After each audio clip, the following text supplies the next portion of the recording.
Hi everyone, welcome to my channel the little kitchen. আজকে আমি বানাবো হাতে মাখা কাতলা মাছ। ভীষণই এক্সাইটেড এই রান্নাটার জন্য আমি।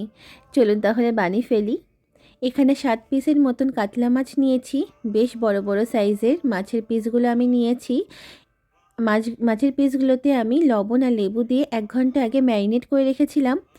আর লাগবে পেঁয়াজ, রসুন, আদা, কাঁচা লঙ্কা। আপনারা চাইলে আলাদা আলাদা পেস্ট করতে পারেন। আমি একসাথে মিক্সারে পেস্ট করে নিয়েছি। সামান্য লবণ দিলাম আর খুব সামান্য জল দিলাম। যেহেতু পেঁয়াজ আছে তাই জল খুব সামান্য অ্যাড করলাম।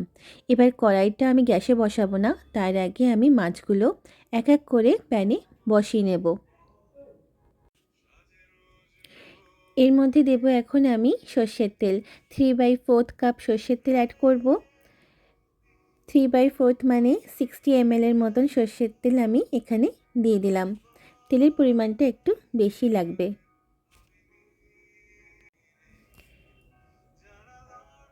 পেস্ট করে রাখা মশলাটা আমি এখন দেব। এবার বড় সাইজের 2টো টমেটো কেটে দিয়ে দেব। টমেটোগুলো আমি বড় করে কেটেছি যাতে রান্নাতে দেখা যায় আর দেখতেও ভালো লাগে। ছোট করে কাটলে পুরো গলে যাবে। দিয়ে দেব হলুদ। এবারে আমি দিয়ে দেব পরিমাণ মতন লবণ।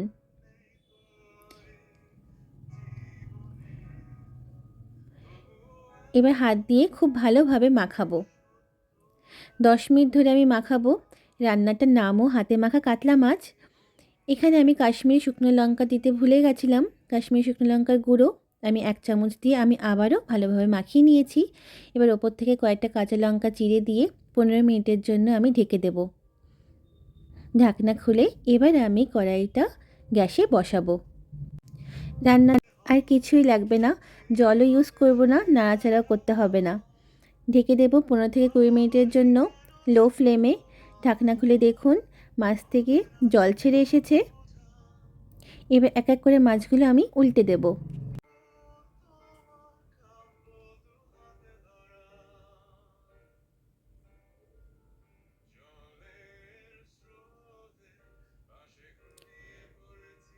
আর 10 মিনিট, আরও 10 মিনিটের জন্য আমি রান্নাটা করব। জলটা একটু শুকাবো, গ্রেভিটা। আর উপর থেকে যখন তেল ছেড়ে আসবে তখন ভাববেন রান্না কমপ্লিট। দেখুন গ্রেভিটাও শুকিয়ে এসছে, ওপর থেকে তেলও ছেড়ে এসছে।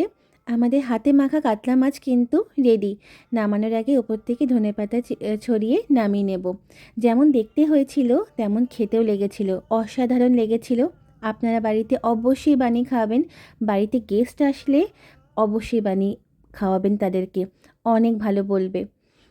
এটা তো আমার খুব ফেভারিট লেগেছে, আমি আবারও বানাবো। ভালো লাগলে কমেন্ট করে জানাবেন, লাইক অ্যান্ড সাবস্ক্রাইব করে দেবেন। সবাই ভালো থাকবেন। টাটা।